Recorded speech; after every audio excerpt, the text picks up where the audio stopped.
time we give back. Sow a seed and show someone where love's at. Even if you don't give a dime, give your heart and share your time. Help somebody else in life. Give back. Let's give back. Hello, my name is Hosea James Givan II. Welcome to this episode of Ignite, Empower, Transform, where we showcase urban superheroes here in the Bronx and around the world. Today we have a very, very special guest. We call her the mayor of Co-op City, Miss Evelyn Turner. Thank you so much for joining us today. Thank you. We're doing this show on a day that has been, since it happened, a very, very difficult day. I lost one of my closest friends today on September 11th, 9/11. Mr. Calvin Gooden. Calvin was the first black partner at Cantor Fitzgerald, and he was on the 105th floor of the first tower that went down. And we were talking before we started this about your involvement, because we have something that you have to share with the audience. You want to talk about that? Yes. Thank you for having me again. Absolutely, absolutely. My name is Evelyn M. Turner. I'm a licensed clinical social worker, graduate of North Carolina Central University and Columbia University's School of Social Work. Right. Right now I'm a social service director at a homeless facility in the Bronx for 200 mentally ill and medically fragile women. So that said, I've been working with people, love working with people all my life. You're a people person, for sure. Yeah, I'm a people person. I was at Ground Zero. I had a girlfriend who was a member of the Church of Scientology and called me and asked, she knew I was home crying about what was happening, and asked if I wanted to go down and volunteer. And I said, yes, I don't mind being a member of the Church of Scientology for a day. It was the most traumatic, saddest day of my life, one of the most. I was there, you see things on TV, but to actually be on the ground and you look up and then you see the firemen going up and back. My job, I did pour libation for those who lost their lives. What stands out now for me all the time is the stench, the smell, of the toxin.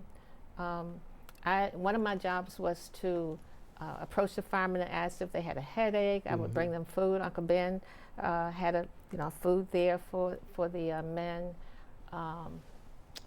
What I remember distinctly is that I was there for one day, but I had to get rid of all the clothing that I wore because of the smell of the scent. And it took about 3 days for my skin to start smelling normal again. Right. And I often think, and I get so upset when our men and women have to beg for and advocate for funds, right. Because of the illnesses Right. they receive from Right. being on Ground Zero. Right. And if it took me 3 days and I was just there one day, Right.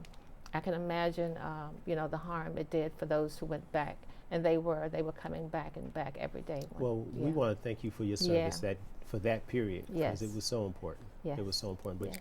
but you're here to talk about something that's happening in Co-op City in the very near future. Yes. I believe in bringing services to inner community where I live. And in 2012, I was having a conversation with a retired superintendent of schools. And I was saying, Co-op City is a large place. We have lots of children, but we don't have a college fair in Co-op City. So what she did, she encouraged me to go down to Baruch. They were having a college fair just to see how, they do it. I did. I got one of my teacher friends to go with me and came back. I went to the board of directors and asked permission to start the first college fair for the community. I believe that in our communities, we should work hard to bring resources to the community. Absolutely. And at the time in 2012, there was a lot of discussion about the Common Core state standards Right. that was implemented in 2012. So what we decided to do, and we are unique, we were having a college fair for elementary students. So our college fair is unique. Teach them young. I mean, I think that's a great thing when you expose the kids to college early. Yeah, and Absolutely. so what we do is the first part of the day we have a whole day, And I want to really thank Middle School 180, Dr. Daniel Hell's school. Great man. Yes, principal, Mr. Williams, for allowing us to have the college fair at his school this year.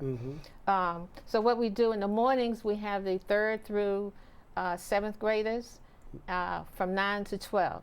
And then in the afternoon, we have the middle school, junior and high school students. So we make it unique for the young kids. Our motto is, it's cool to be smart. And I believe that whatever we can... It's very cool to be smart. Yeah, and we want to get that message out to them very early, that it's cool to be smart.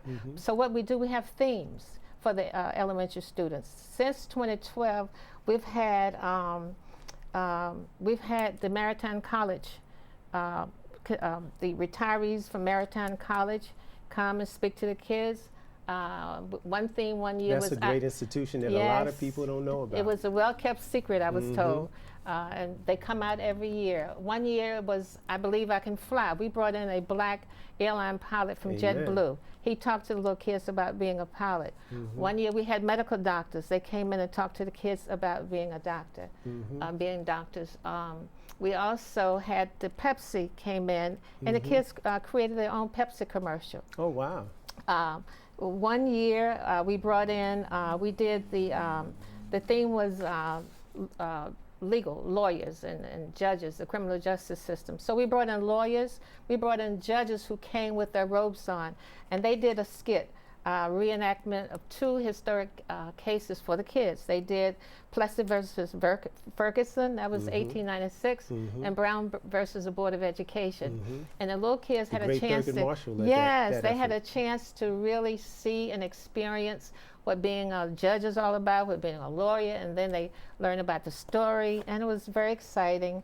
For the past 3 years, we've had the Morris High School 2-train robotic team. Wow. So we bring in the robot. Whether we like it or not, technology is here to stay. Absolutely. And so they have been attending our college fair for the last 3 years. We have about a minute left. So in this last minute, what would you like to share with the audience? I would like for the audience to to come out, to support this event. For the first time this year, we have NASA. They're coming. They have an intern. We're going to have scholarship workshops. There's billions of dollars free money out there, so we're going to have workshops for the parents to find scholarships and grants. Let's give them that date again. The date is Saturday, October 5th, 2019 at Dr. Daniel Hell Williams Middle School, 700 Baychester Avenue, Bronx, New York. Thank you so much for sharing. Support. We need your efforts, and Mayor, thank you. Keep it up, okay? Thank you for the new title. Thank you so much. All right. We're going to take a quick break, and we'll be back with Kitty Rose.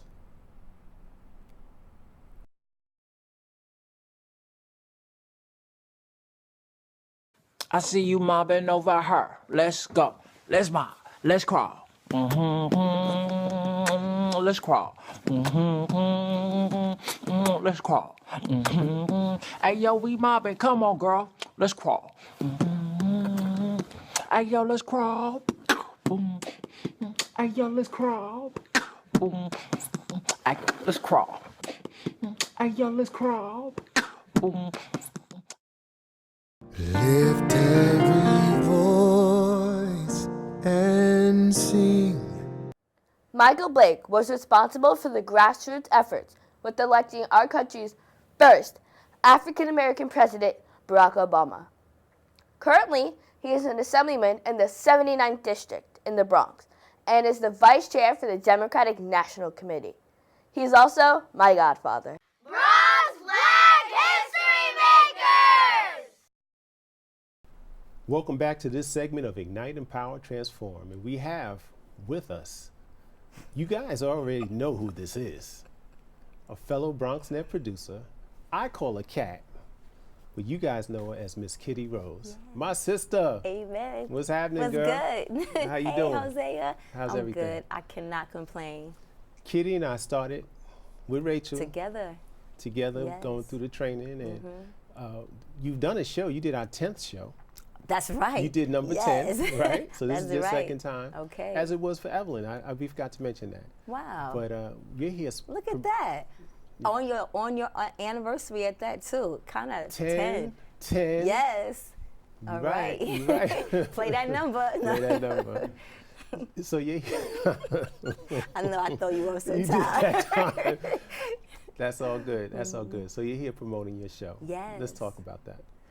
Well, Natural Sessions has been doing so well, but even though it's doing well, as you know, getting underwriters is not the Right. easiest thing to do. It's not hard, but it's not the easiest thing. Right. And, you know, unfortunately, but fortunately, this is all that I do. So I had to kind of figure out how I can still create additional revenue stream on top of pitching my show to networks and businesses for underwriting Right.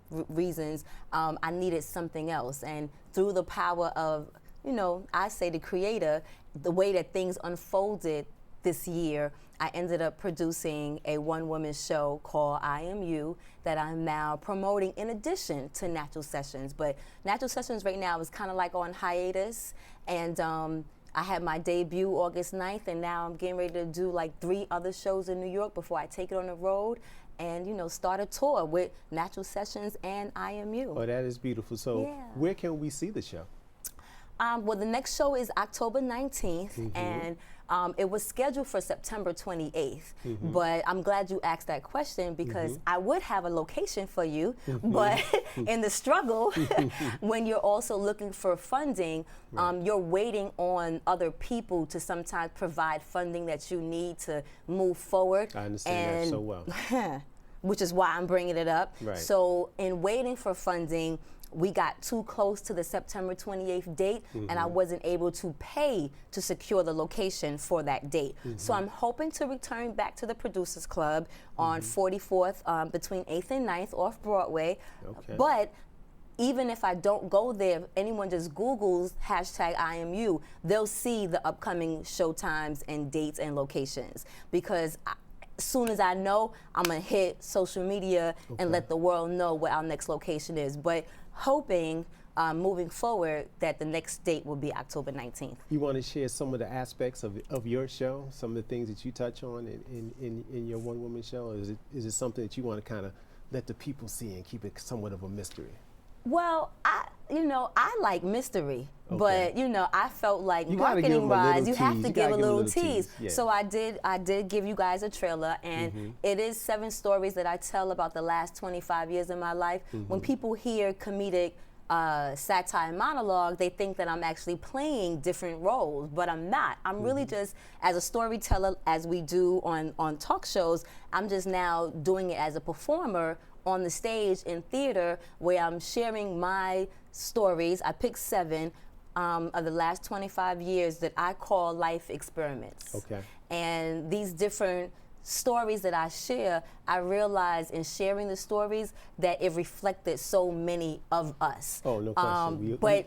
But not in a way that we like to talk about. Some of the stories are the things that we don't want to talk about, and sometimes because we're embarrassed Right. by what we've done, Right. then instead of addressing it and being accountable so we can actually understand why we did it to move forward, we bury it. We don't deal with it. And that allows for healing, because when you have that transparency and that openness, and you're able to have honest dialogue and share and realize you're not the only one going through Right. it, that helps. And we can't heal unless we start with ourselves. Exactly. And in this day and age that we're living, in this climate, especially getting ready to come up on 2020, especially again of even what happened today.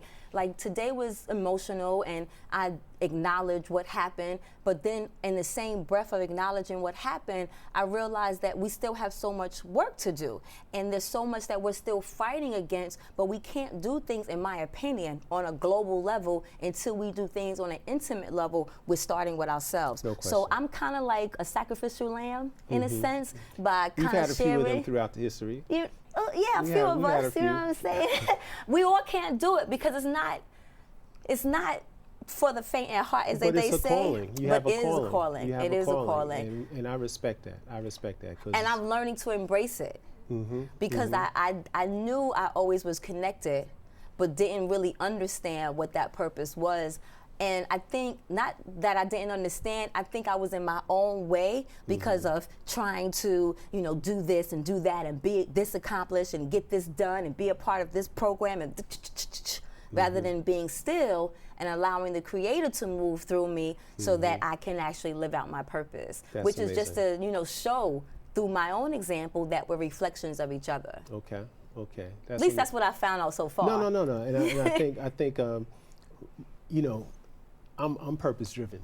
So it's amazing to really come in contact, and I see that people who are purpose driven have a greater motivation to get things done, and they're the world changers, to be quite honest with you. They're the ones that make the difference. So well, that because it doesn't just stop in our home with ourselves, especially when we're parents. So you as a change agent, how you're really the change agent because of little Becca. You know what I mean? Like, we do our part, but the seeds that we're planting with them, with our children, with my children, I'm really impressed by my 3 kids. Right. Well, 3 children, let me not call them kids, but I'm impressed by them. Right. But I'm impressed by them taking ownership that because I allowed the Creator to help me be a parent and not a friend or anything else that I didn't know I was being or trying to be, and just be their parent, I was able to give them the guidance to be successful human beings on this plane.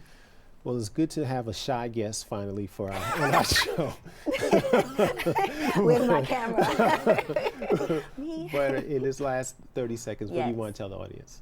I want to tell the audience to, one, give back, but give back starting with yourself and coming and seeing I Am You, and keeping on and staying focused and staying driven and being aware that the Creator is with you and working through you. So if we just kind of be still and listen, we will really truly have a fulfilling and happy life. You'll be surprised how blessed your life could really be while you're here, if you just take a moment. Check out her show, I Am You, coming up sometime in October. Yes. When we find out, we'll let you know. Coming back, we have one more guest. Stay tuned.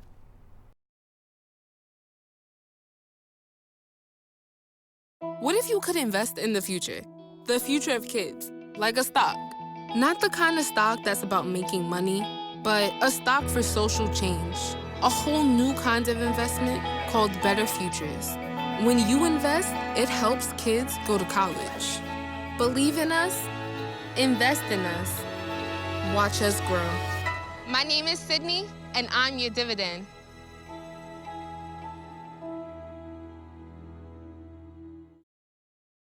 Lift every voice and sing. Bronze Flag History Makers! Dr. Vincent Harding graduated from Morris High School as class valedictorian.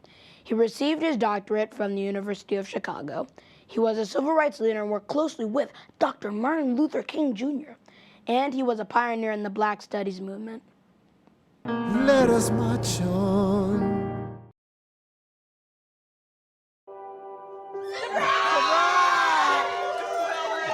I see the future is really bright for me. The high school diploma is just added to the confidence, and now I feel unstoppable. Find free adult education classes near you at finishyourdiploma.org. Welcome back to this final segment of Ignite, Empower, Transform. We are here showcasing, as we do every show, urban superheroes, and one of our urban superheroes is affectionately known as Pop. Mr. Clifford Simmons. What's up, brother? Hey, thank you. Nice. How you doing, man? Thank you. I'm happy to be here, man. It's a pleasure.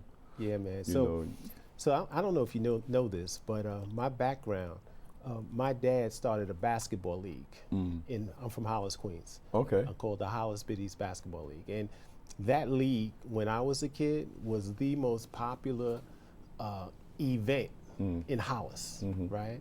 So that helped to shape my opinion and attitude about giving back, about community service, about the importance of volunteering, right? And I think that's key.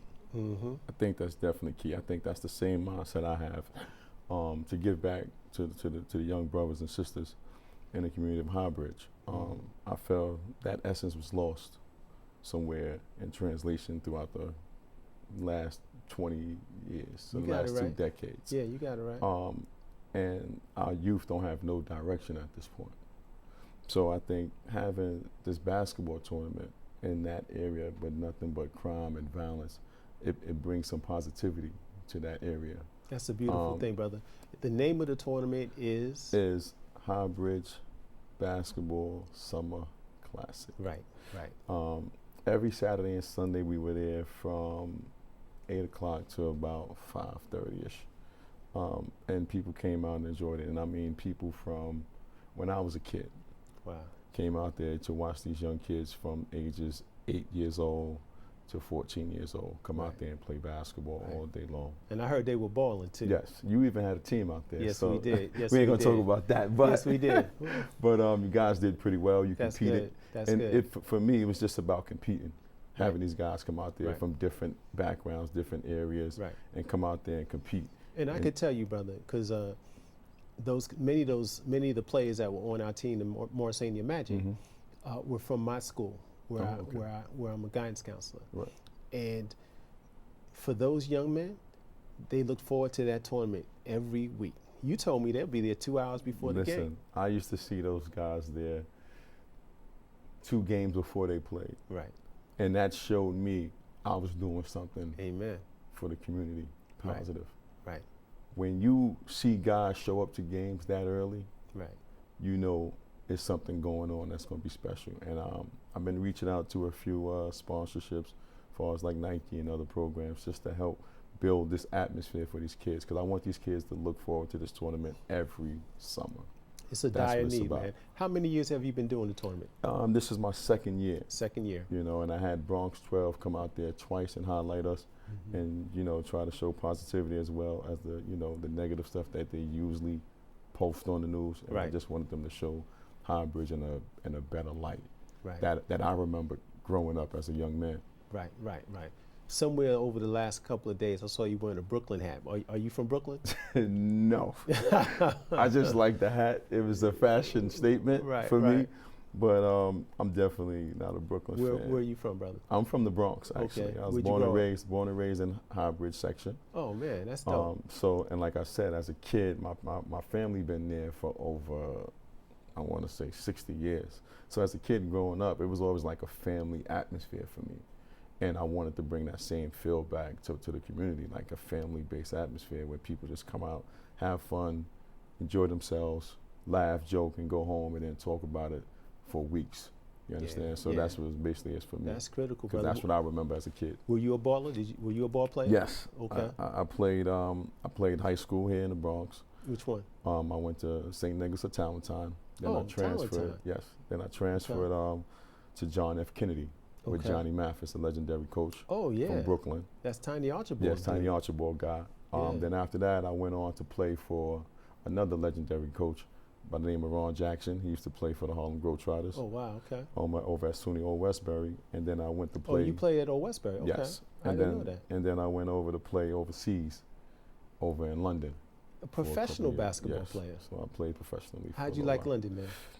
It's basically no different than being here in New York. It's a lot of similarities, it's similar, right? Yeah, it's a lot. I was in what is Brixton? Brixton is one of the black communities in London. Yes, it is. And I kid you not, man, I was standing on the corner in Brixton, and I swore I was in Flatbush, Brooklyn, man. Yes, because they admire Americans so much out there, so they definitely try to copy our culture, but not knowing that we admire them as well, on a retrospect, as far as fashion is concerned. Absolutely. So to see the culture shift of how things are going on out there in London, and also the same stuff is going on here in America, I felt like I was at home. That's incredible. So, you know, we emphasize the importance of giving back, brother, and you kind of touched on it. There's a missing piece in our community in terms of that energy, of giving back, taking responsibility to try to make a change, right? So I appreciate everything that you're doing personally. Thank you. But what would you say to brothers that are kind of on the fence, that know that there's a need and maybe need that nudge to kind of get involved? I think first and foremost, you got to be about kids. You got to be about, building kids' morale up, building up their confidence, basically talking to our kids, mentoring our kids. If you have that quality about you, then I'll say go ahead and do what you need to do as far as getting these kids together, giving back, taking them to different plays, to parks, to different games, just being that big brother to them that they may need. Because a lot of these kids don't have that in their household. Correct. They don't have father figures. Correct. They don't have big brothers, some of them. And some of them are being raised by women, and not saying that women can't raise men. Right. But if another male figure is there to show them the way, to show them the right way, and have that same energy, to match their energy, I think you'll be successful doing that as far as the give back is concerned. The world changes when that happens, brother. Yes, sir. The world changes, right? Because I mean, they did it to me when I was a kid. I had, you know, older gentlemen in my community that stood me straight, like make sure that I followed the path I needed to follow, do the things I needed to do. I could have easily got caught up into the streets, because at that time, that was the height of being in the streets in the 80s, in the 90s. And I was like, and guys I had around my community in Highbridge was like, Did you play with Malik Silly? He was older than me. Malik was a little older than me. He Okay. graduated actually before I got there. Okay. So he was a couple of years older than me. Okay. Talent Time, like I went to Powell Memorial. Okay. So okay. Talent Time, Powell Memorial, Yes. Rice St. High Raymond's School. Rice, you know, yes, a lot of those yes, sir. schools are no Cardinal longer Hayes, yes. around. you know? Schools like Talentine and Rice were definitely powerhouse schools as far as basketball is concerned. Not like Powell Memorial though. No, not like Powell Memorial, but just to have, you know, schools like that here in the city, they're no longer here. Right. And a lot of our kids from the city are going out of state to these powerhouse schools to get that recognition. Right. I remember as a sophomore in high school walking into practice and seeing like 7 Division I coaches from big schools sitting there just watching us practice. And I was like, you know, this is the lifestyle I want to really be in. We got to bring that back, brother. I want to thank you for joining us, and we want to thank our 3 guests. And audience, remember this: if it's in your heart, do your part. Today's help equals tomorrow's hope. I love our youth. Power to the people. My name is Hosea James Givan. We'll see you next time.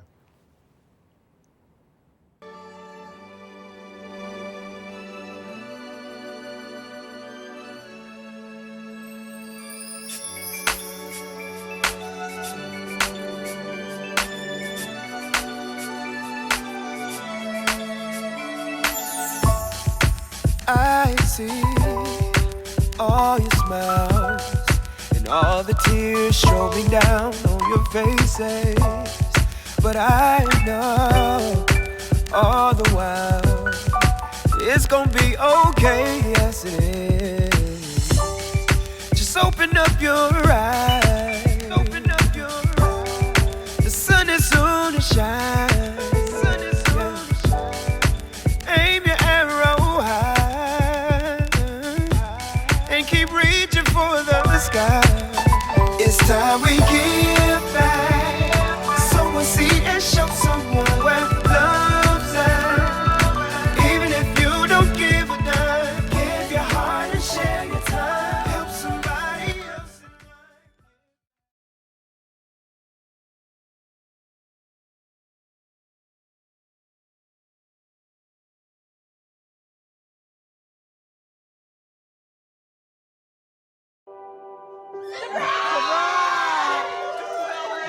I see the future is really bright for me. The high school diploma is just added to the confidence, and now I feel unstoppable.